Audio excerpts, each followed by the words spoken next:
So today I'm going to be unboxing my new e-bike, and this is an adult e-bike, 1,000 watts. It has max speed of 28 miles per hour and a range of 37 miles. This product was a gift that was sent to me by the company, but I chose this product because I wanted an e-bike that just, had a little bit cooler of an edge look, fat tires, pedal assist. If you look at the picture, or when I'm done, you'll see it looks like a cafe racer. So I thought that was really neat about the bike. Super simple build. All the tools come with it. I'm going to go ahead, set it up. I'll show you all the parts and pieces and get it put together so that I can take it on its first ride. So first, unpackaging it so I could give you the full view of all the parts and pieces. And it was real easy to put in. The hardest part was kind of making it stand up. The bike is about 90 pounds, and to be able to put it standing like that, I had to modify a little foam block that I'll show you in a second. So here you can see I took one of the foam blocks that it came with in the packing, and all I did was notch out a little piece right here and just put it on the shifter. And it held it in place throughout the build, but if you happen to have a bike stand, it would be easier. Otherwise, this worked well. Okay, so I have everything out the box. Here's everything that comes with it.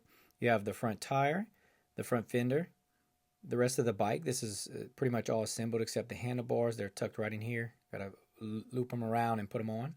Then here's all the other pieces. We have the charger, the back foot pegs. They go right here by the kickstand and on the other side. Of course, the pedals, the bike lock, all the tools. There's an assortment of tools. License plate little bracket goes right here under the tail light. Then you have a bike mount, foam mount. So it's a foam mount that goes on a bike. So that's pretty cool.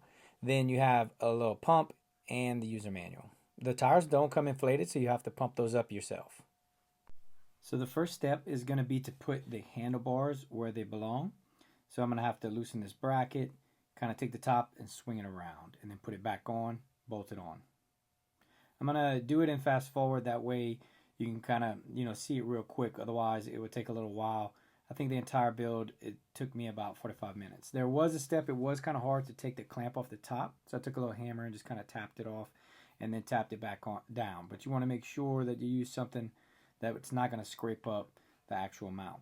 So then right here, I did the front clamp, screwed it back on, and then the handlebars are in place, and we're on to the next step.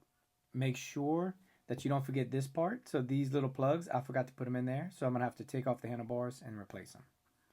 Next is going to be the tires. You're going to use these two tools. We're going to unscrew the nut and the little keeper. So you see it right here. You'll unscrew it and put it on the front. Now this is going to be easier with two people, but I actually did it by myself. I just put the handlebars on my shoulder, scooted the little pad out the way, and put the forks right on there. Now you want to make sure that the brake disc goes in between the two brakes, because if you happen to squeeze the brakes, it'll close them. It'll be hard to put them in there. Now we're going to put the little keeper back on and replace that outer nut. Again, I'm going to do this in fast forward because it would just take too long to just sit there and watch me turn these wrenches. And now we move on to the front fender. So you just undo this bolt, bolt it on, and then on each side there's a little screw. Just screw it. That's going to hold the front fender in place. Next step is going to be the pedals. Now you can see it says right and left. So the stickers match. You can see on the little bar it says left, the other one says right. Again, use this little multi-wrench tool. So I already inflated the tires, but that would be a step you want to be very careful. Make sure that you inflate them correctly.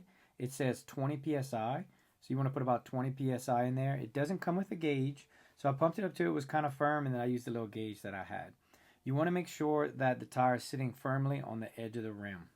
So the final step before we can turn it on is plugging in the screen. You want to make sure you line up the two arrows. There we go. And then adjust the screen to face you in the angle that you'd like it. Now, everything looks set up good.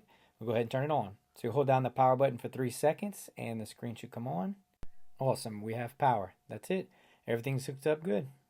Now that I have it fully assembled, I think that was a really easy build. I liked it, enjoyed the whole process. And something I did in video was I went back over all the nuts and bolts and screws, made sure everything was tight so that nothing falls off or nothing comes loose while I'm riding it. Just for reference, I'm 5'7", 176 pounds. So you can just see, my size on the bike as a reference. But everything looks good. It operates very well, and I look forward to taking it on its first ride.